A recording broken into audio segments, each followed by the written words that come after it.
You're listening to the Align to Amplify podcast. Now, here are your hosts, Sarah and Haley. Welcome to Align to Amplify. My name is Sarah Garrison, and I am the Align to Amplify, and I'm here with Haley Lewis, Brand Accelerator and Executive. I don't even know what I am.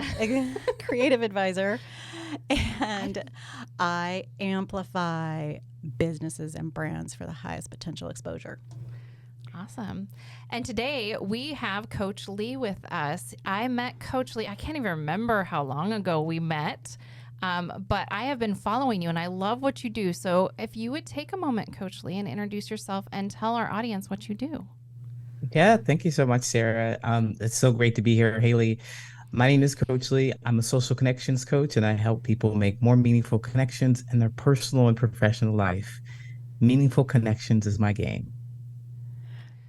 Okay, I'm going to dive right. I'm already right okay. in. Just go ahead. Yes. So when you say meaningful connections, do you mean because connecting can mean different things for different people. So do you mean like interpersonally, socially, business, friendships, romantic? Yeah, all of it, except that's terrible marketing. Just go ahead and shut me down right now. I help everybody. Actually, yes, a little bit of that, not romantic. My slogan now is prioritize platonic. So it's all about creating platonic relationships with others. And I believe that it's very helpful for romantic relationships too, because you need to be a friend to your partner. Otherwise, you're not going to really have a relationship. And I've experienced that firsthand. I've had so many romantic partners because society is just like, hey, go get a boyfriend, go get a girlfriend, go get married, go settle down, go start a family, go find that romantic partner. And I tried that and it failed miserably because I didn't like them as friends. So I also just had so much trouble making friendships in my own life, like outside of the romantic partnership. Trying to connect with people was so difficult, so hard to do. So is this how you got started, by your own personal experience? And then how did that path kind of unfold for you? Yeah, so I grew up in a small town in Ohio, and I was just marveled by how everybody else is making friends and connections and inviting people over to hang out, things like that. And I just didn't get that same kind of thing. And the adults in my life, or the people that were supposed to be guiding me, essentially said, just go ahead and be yourself. Everybody's going to like you. Be yourself. That's what I thought I heard anyway. Just be yourself. And I thought if I was myself, people would like me. And that's just not true. I experienced so much more of the not liking than the liking. And so I thought that was garbage information. Like, the adults don't know what they're talking about. I need to lie about who I am to everybody. And so is this I when started you're doing that. Adolescent, a child, adolescent. I started to just kind of put those pieces together, then becoming an adult, just kind of being people pleasing, being whatever other people wanted me to be so that I could be in their presence. And I've done that for my entire life up until I moved from around in Ohio looking for people to connect with, moved from different cities to California, moving different cities as well. Then finally moving to Chicago, where I am, moving around just a little bit before I discovered that it's me. I'm the problem. It's me. I feel like that's Taylor Swift song, isn't it? It is. Definitely. That says a bit about me. But yeah, I've tried all kinds of things. And essentially the biggest lesson or the takeaway that I give is that I'm transgendered. So I share that with people because I thought that, female to male. So transition from female to male. And I thought that once I made this transition, that my life would be whole and that I would be that person that I thought I needed to be. But even after I transitioned, I still had trouble making friends. I still had trouble connecting with people. And that was just because I kept lying about, or not revealing, or just hiding rather, that I'm trans. And I thought that if I could just not share so much, then people would like me. Like, nobody needed to know that I was trans. Nobody needed to know that. It was going to be my own secret. And people could just get to know me surface level. But then it came to just I had a situation in which I needed support. Um, and I had a friend that I made. I'd known him for like 2 years.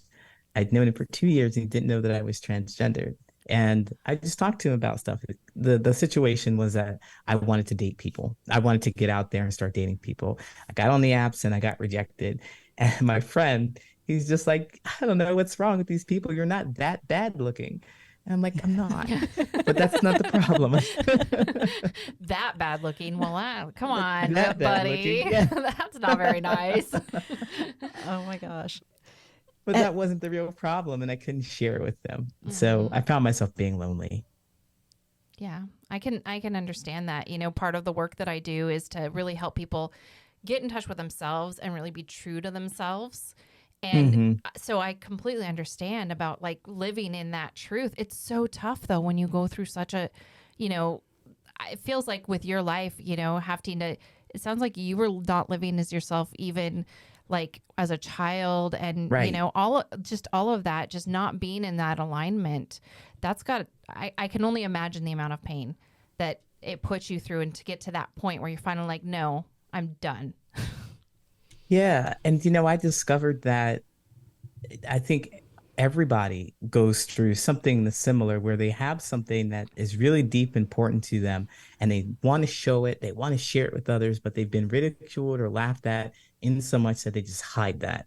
And they're just like, well, nobody understands me. Nobody cares about me. And it's of course because you're not opening up. But if you open up, they're going to hurt you. So we go through this cycle of loneliness. And it happened to manifest in me in the physical form of being transgendered. But it happens to everybody in the sense that, they can't talk about what they enjoy because their group of friends will laugh at them, or they can't talk to their partner about losing their job because they'll be ridiculed, or they can't talk to their family about their life choices. Essentially, they don't want to go to college. They want to do a gap year or something. And so they hide that stuff. We hide that. And everybody goes through that process of some way. And it just happens to be really just here manifested right here as me being trans. I don't want to change that. I wouldn't go back on it, but I certainly believe that it just makes it a lot easier to talk about this thing that's important to me. Now, not everybody gets to know it, but it is on my website. So I do have a question. After that experience with that friend, what was that like? You hit that spot where you were super lonely. What started to shift? What did you do differently after that moment? I had this huge, like, just wild spiritual experience where I was starting to realize that everything I created was just a lie. It didn't suit me. It wasn't aligned. So my friend and I, we stopped talking. We stopped talking. I quit my job. I stopped answering the phone. I just kind of went into this space where everything was dark and I believe in the universe and alignment and spirituality and so forth. And so the universe was like, slow down. Everything got darker. Everything got more quiet. I stopped talking to people. I let go of a lot of things. And I realized that, wow, some people did care and reach out, but for the most part, people that really know me. So I felt really alone. And I had to be like, okay, I'm really alone. And I have to come back and decide what I'm going to do. And this was the start of my coaching business because I had the idea for Patterns of Possibility to start coaching people to help them make more meaningful connections because I wanted meaningful connections. And so I had to go and do the work. Like everything else is a distraction. Essentially, if you could just imagine like everything just fell away. And the focus became really clear. This is it. If you say you want those meaningful connections, then you need to go make them. And along the way, help other people make them as well. So when you talk about meaningful connections, what is like the secret sauce to that? Because, when you were talking about, not being accepted for who you were or whatever,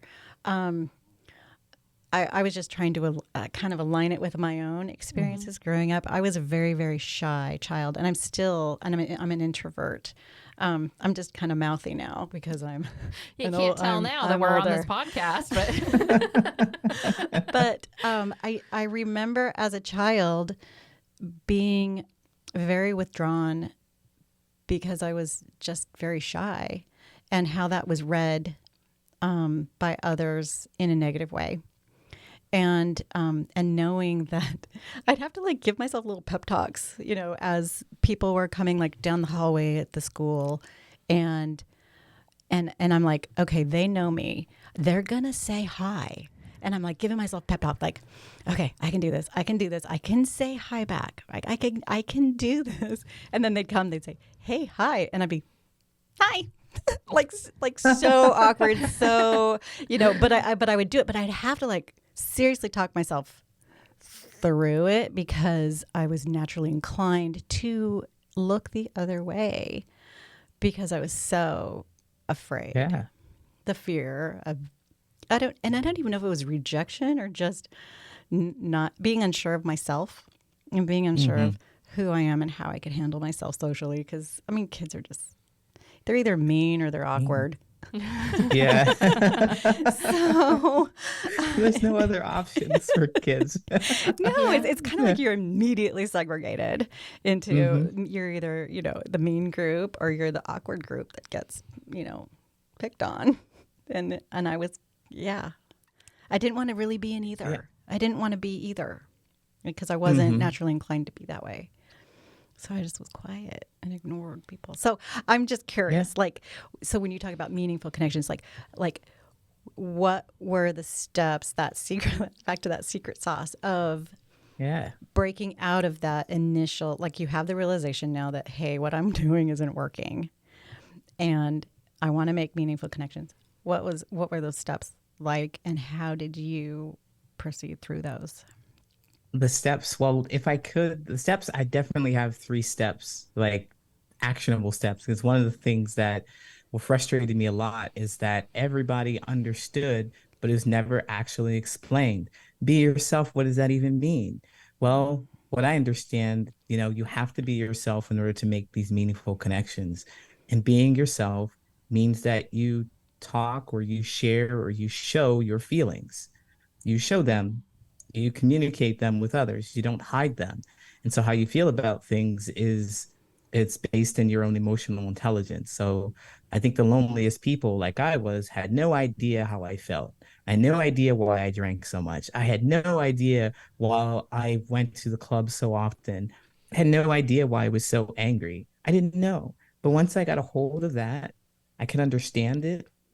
And then I could say, I'm angry because, and I can give that to somebody. Like, I'm angry because you keep saying mean things, or you didn't hear what I said, or you laughed at a joke about me and it wasn't hurt my feelings. I'm angry because. So I'm sharing that with them. I give them an opportunity to do something with it. This is all vulnerability. It's like, oh, this is vulnerability. I don't want to tell you that I'm angry because you did something that hurt my feelings because you're not going to care. And that's going to hurt even worse. That is this vulnerable. is where we do the work. Ooh. This is where we do the work right there. That's where we do the work.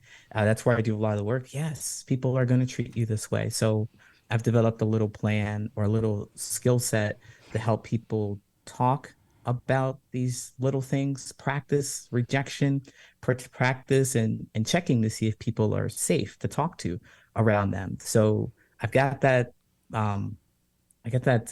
In my skill set. And so I teach people to do that. But the 3 steps, to making these connections is figuring out who you want to talk to. That'd be like the first step, figuring out who you want to talk to, who's a meaningful connection to you. And so many people come to me and say, I want to make friends. I want friends to talk to about what? Yeah, I don't know, just stuff. No. Let's get a little more clear and aligned. I want friends to play one-on-one basketball with on the weekends. There you go. You want somebody to do something specific with you at a certain time. And that requires you understanding more about who you are. So good, we've got that. You want to play basketball with somebody or you want to hang out with somebody at a certain time. Very good, we got that. Step 2 is go to those places where the people are. I was drinking so much that I figured I could find the people I wanted in the bars because I think also as an adult, that's what they tell us to do. Go to those places, go to the bars. You're going to meet your girlfriend, you're going to meet whatever, you're going to meet a friend in the bar. That's where you go. It's not really it. That's not where everybody hangs out. So go to places where the people are going. As a coach, I'm going to help them get to that new place. Go to the basketball court, go to the Y, go to a meetup. There we go. And then the third part is the most terrifying, as we talked about just here. It's talking to people. Like, I don't want to talk to you. Everybody here doesn't like me. I already know it when I step in. Like, no, no, no. Let me help you get more intentional about that. Here's some words that you can say to open the conversation. And as a coach, I also hold them accountable. Like, okay, you're going to talk to at least one person about this thing. But what if they don't like the thing they talk about? That's good. Go away. Just, it's okay. It's okay. Let's talk to somebody else. But it's working through that feeling. The first time it's going to be difficult. So you did the one thing. Let's work through the feeling so that you feel more comfortable and talk about it. So that's the 3 steps. But I have so much more actionable insights, because ask me another question. I'd love to stop talking right now and let you talk more. Well, I find it interesting that, coming from my branding and marketing background, that you're identifying a lot of the steps that we use in promoting and pushing and meeting and connecting with the right target market. And so when you were like, I want friends, I totally could hear clients say, I need, customers. Okay. And they're like, but let's drill down into defining who that avatar is. And with the characteristics, the things that you're looking for, down to, like in branding, we go down to what kind of magazine, I just aged myself totally. What does this potential person read? What do they consume for entertainment? What interests them, that would be attracted to the products or the service that you sell as a business. So I'm translating those things that we've learned over. I've never, ever thought about it from a personal interrelationship connection, but they're very, very, very similar and the metrics work. They do. They do work. And so so maybe diving deeper into using those metrics on that personal level, because the strategies might be the same, but the tactics are going to be different, because it is a one-to-one, much more. I don't know, how do I say this? It's not one to many. It's literally one-to-one. It's a little. It takes all those metrics and makes it more vulnerable. Yeah. More because it is personal. Yeah. Yes, it is. And you're talking about that vulnerability piece. You're just, well, and here I am. And it feels like you teach people how to accept rejection. That's like, it's good to have the rejection, because it means that's not the right person for you. Absolutely. And then the same, with marketing, you're not the first person to bring that parallel to me. And I definitely see it. And with the rejection, you have to reject the people that aren't good for you. You get all excited about your business, and you get clients on the call with you, and you start talking to them, and oops, it doesn't sound like you're going to be a great client to work with. So we've got to let you go. But it's really super personal when you're doing this in the one-to-one interaction. And somebody's got this red flag and they're just waving it, and it's been so long since you felt connected with somebody. This person likes to play basketball, and they're talking about all these other things that are great and interesting to you, but you've got this one red flag, and from past experiences that if you connect with this person, it's going to blow up. So it's really hard to want to let go. In my experience, I was just like, man, I like all these things about you, but I know that it's just not going to go well. And I got to tell you this before we go. So we can have a conversation to bring it to their awareness. We could do that, or we can just have to let it go. But we have to address that thing. And it's even more vulnerability about your feelings. Terrifying. But we can do it. We can work through it. I found that If nothing more terrifying, in my own opinion, is to kind of be alone and misunderstood, not understood. I'd prefer to deal with everybody else's emotions and then to face that one where I'm just like, nobody understands or cares about me. Yeah. I guess this is my life now. I mean, Yeah. I mean, I do, and I do get it. You said something really interesting about, the red flags. Somebody told me many years ago that when you meet and interact with people, they tell you who they are. Yeah. In the very, very beginning.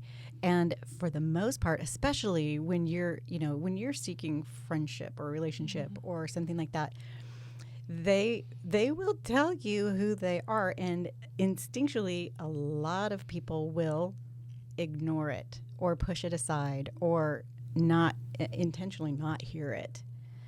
Yeah. Or say I can fix it. Or well, yes, Oh, and gosh. that's How that's many a bad relationships are syndrome. from that space right Yeah. there? I can fix it or I can save them. Yeah, I can save them. Yeah. Oh man. And yeah. and inevitably through experience and stuff, it comes to bite you in the ass. And then you look back and go, "Oh, you know what? You told me that in the very beginning, and I just didn't listen." Well, Mhm. you know what's really interesting? I'm going to go back to an experience that I had. There was this person that I met. The first meeting that I had with this person, there was some sort of like my spidey sense went off. It was like, oh, there's a red flag there, but I couldn't identify the red flag. And I ended up going out to coffee with this person, getting to know this person. Phenomenal human being. Like, we got along really well and had a friendship and did things together. And then one day, this person just literally blew up everything.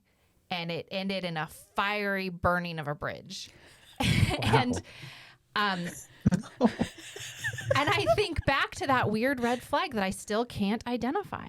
Like, where did that come from? And when do you listen to that? Or, when you find like these other cool things about this person, like, how do you advise people through that kind of a situation? Because I mean, the fiery burning of a bridge didn't happen for like years, but it was a bad burning bridge.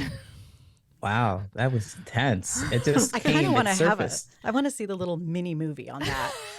Yeah. Can you see like the little infographic, like little Sarah's illustrated burning bridge story?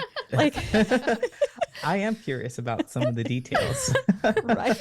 Well, I don't want to give too many because, I don't want to like badmouth anybody or And any that bridge situation. is burned. And it's burnt. It's burnt. It's charred to a crisp. It's under the water. It's gone. Oh, really? Yeah. So, it's a really great question because sometimes we don't see those red flags. We don't know what it is, and that intuition, I think that it's really important to hone into it and pay attention to it.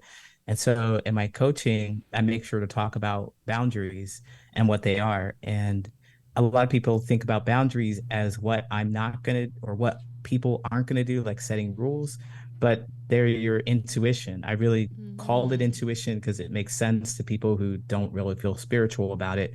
But you feel that you have a feeling. A feeling, whatever it is, you just kind of, I have that feeling, log it, pay attention to it, whatever it is, what happened in your environment. And if you're working with me, we try to recreate that. So if you have a feeling, you're talking to me about it, then I try to ask you what happened. What were you talking about when you had that feeling? What did you do? And then we'll try and recreate that. We'll try to get them to talk about the thing that made you feel uncomfortable and see how they respond. For me, I've had this happen many times where I've experimented, and I encourage experimentation so that we can see who they really are by just talking about things that trigger them or that show some emotion for them. So if I talk about something that brings me joy, it's exciting. This is just the thing that I watch for every person that I run into. If they're not interested in it, then I'm like, okay, I know. If it's really intensely exciting to me, like, oh, I just got a new client, and they're like, okay, I'm looking at you.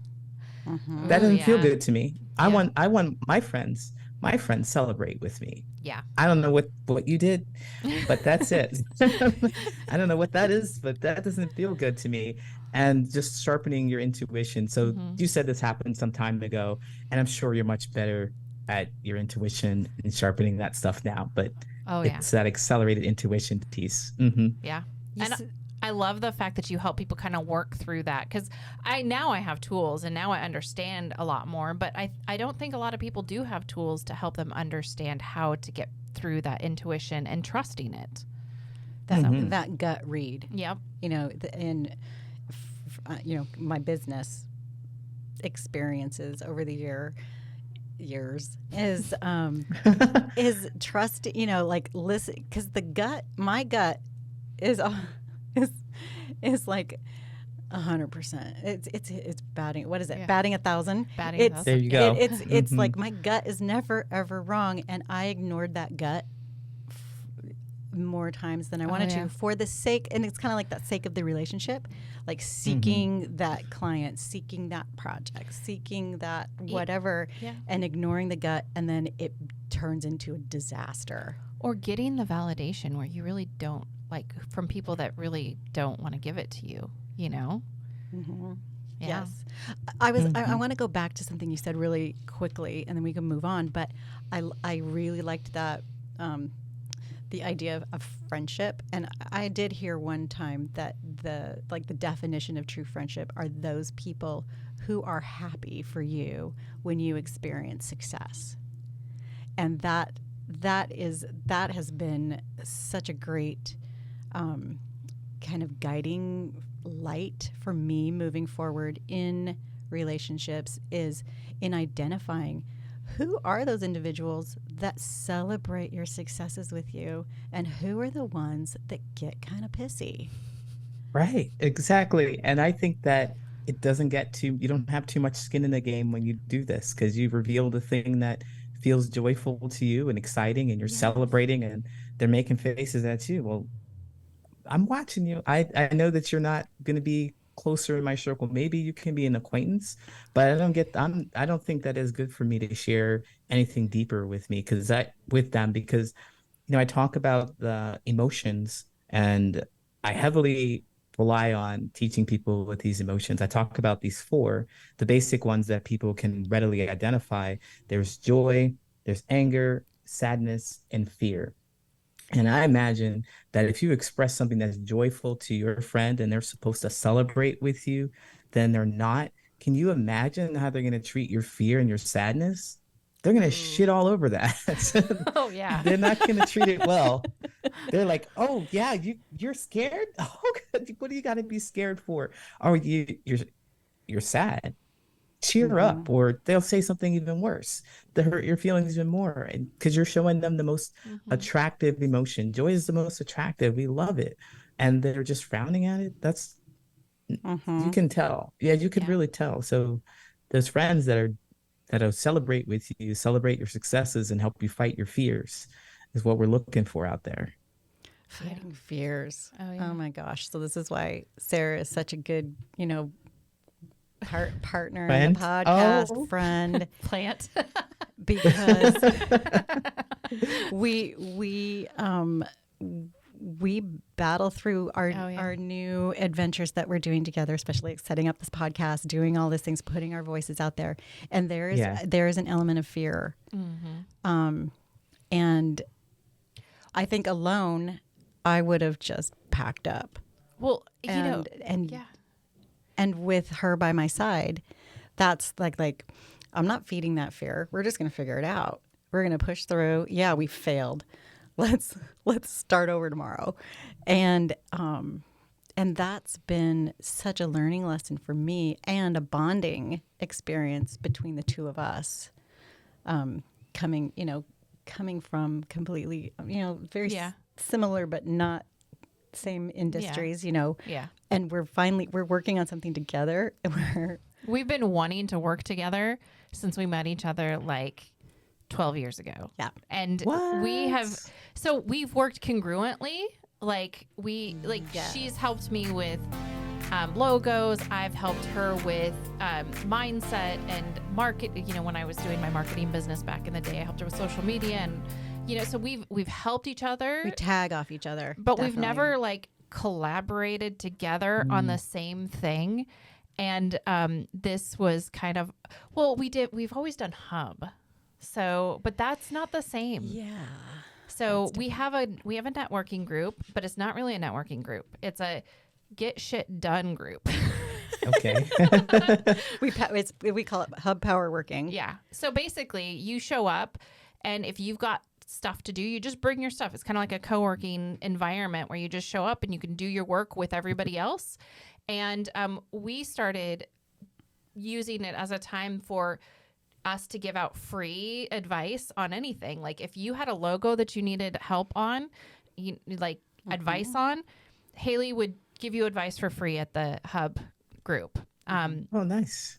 And same thing, like if you need mindset work or anything like that, I would give free advice on that when we're at the Hub group. And so we still do that, but it's definitely not like this one. We've had to work together, and we've had road bumps. I feel like we've had things where we were like, okay, this is an uncomfortable thing to ask, but Oh, nice. Yeah. Oh, yeah. oh yeah, Yeah. That's so wonderful.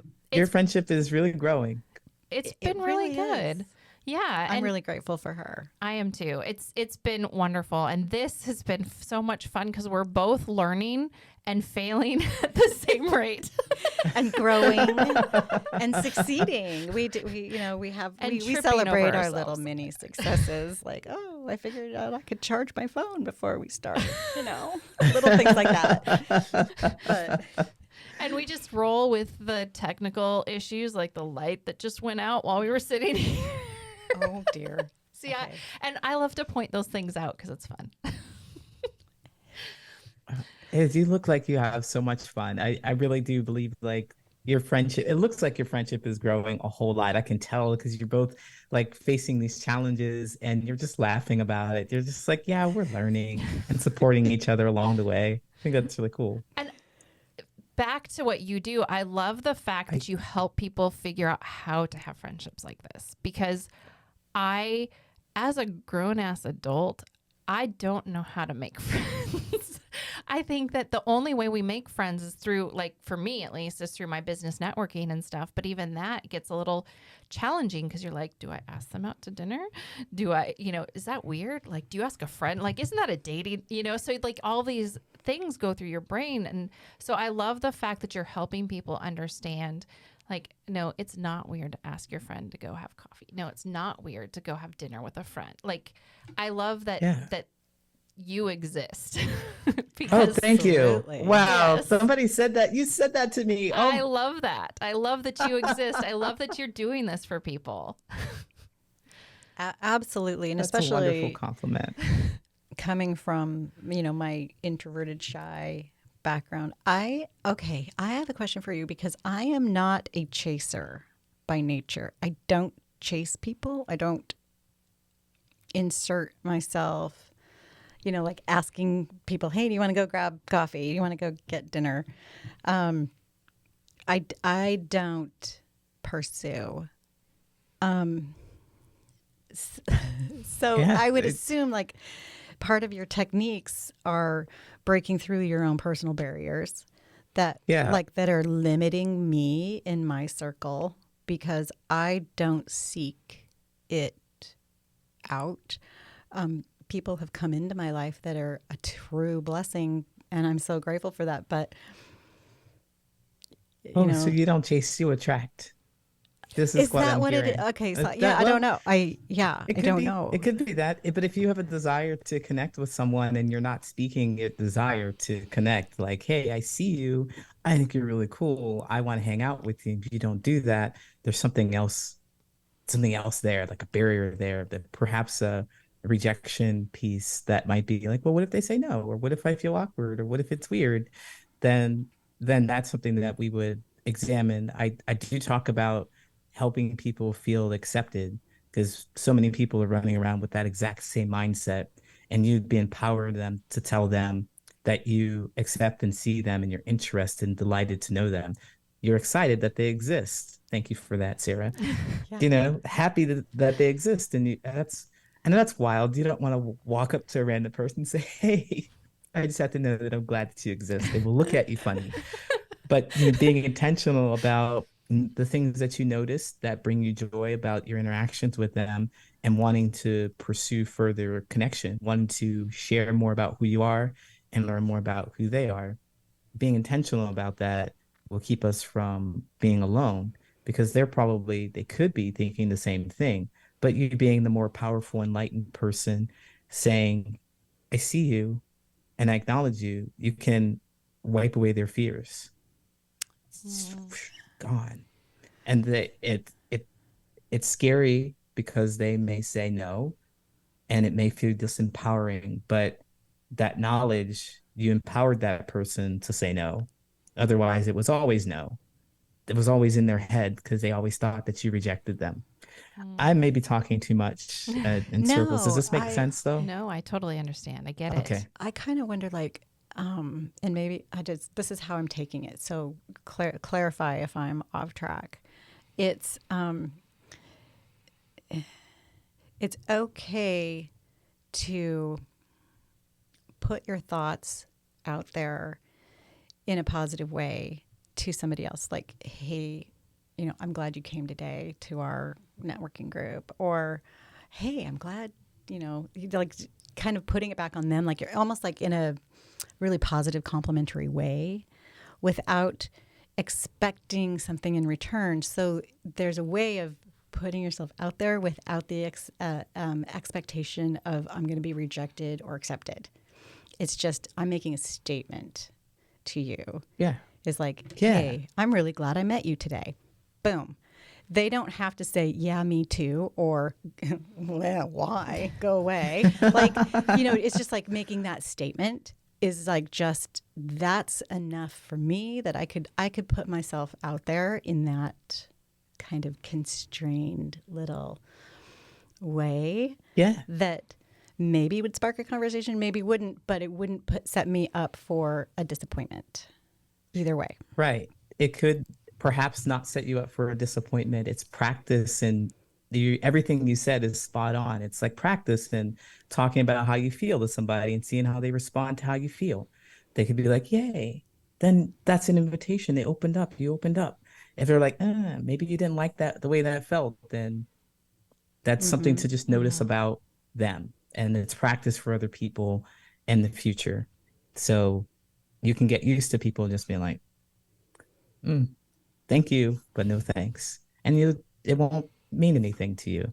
It won't hurt as much, or it won't feel as painful. Okay. So more questions. Oh my Every- goodness. I know. Okay. We're getting close on time there, though. Okay. I will. Oh, we are. Okay. I'll make it quick. I'll So, make it quick if you have one question. Super quick, because I know that we've talked about, that kind of the icebreaker, the making of the connection. What Yeah. about long-term relationships where it's more of a keeping that connection, vibrant and electric and alive? It's all about this emotional intelligence and making sure that you voice what you feel, and being with a partner that can hear that, and you're watching for that, being mindful of how you feel all the time. I tell people, just be mindful of how you feel. How the person feels does not matter to you, because if you don't know how you feel and you're just reacting to all kinds of things, it's going to be chaotic. So if you know you need a timeout, use your words, make the timeout, and continue to express your joy that they're in your life, and do things like that to help them know that you care about them. Like, everybody wants to be seen, heard, understood. When they express their feelings, if you can acknowledge their feelings, you're going to have a great time. You're going to have a great connection, like you both do. I love that. Yeah. And it's something to keep in mind that it's not always rainbow and roses. It can be, Yeah. it can be just what it is, like comfortable, easy, whatever. And sometimes there's times when it's like, yeah, we really need to have a conversation, or we really need to get into this. And expressing, I guess, in the long-term relationships, what I'm thinking of is like, even like with my kids, I mean, they have to be in a relationship with me. I'm their mom. And, so that's not going away, but I want to foster it as they become, they're adults now, but as they're becoming independent and that type of stuff, is to keep that relationship intact as it transitions into something different than what it's been in the past. I have lots of words to say, but I won't. Well, Coach Lee, how can people get a hold of you? What's the best way that they can reach out to you? You can find me at patternsofpossibility.com. That's my website. And I'm also on TikTok, Instagram, YouTube, and LinkedIn. So just look for me at Patterns of Possibility on those social medias and you'll find me.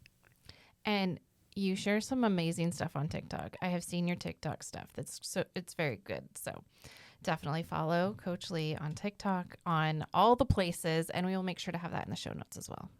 Thank you so much. This has been so amazing, and I am so grateful that you hopped on our conversation today, and that we were able to learn and grow together and share just the expertise that you've developed through your own personal experience and successes in developing relationships. So you are a joy to talk with, and I am so thankful. Thank you very much. I love compliments. Thank you. It was wonderful to talk with you. Thank you so much for joining us. Thank you, Haley. And thank you, everybody, for listening in. We'll see you next time. All right. Thanks. Bye-bye.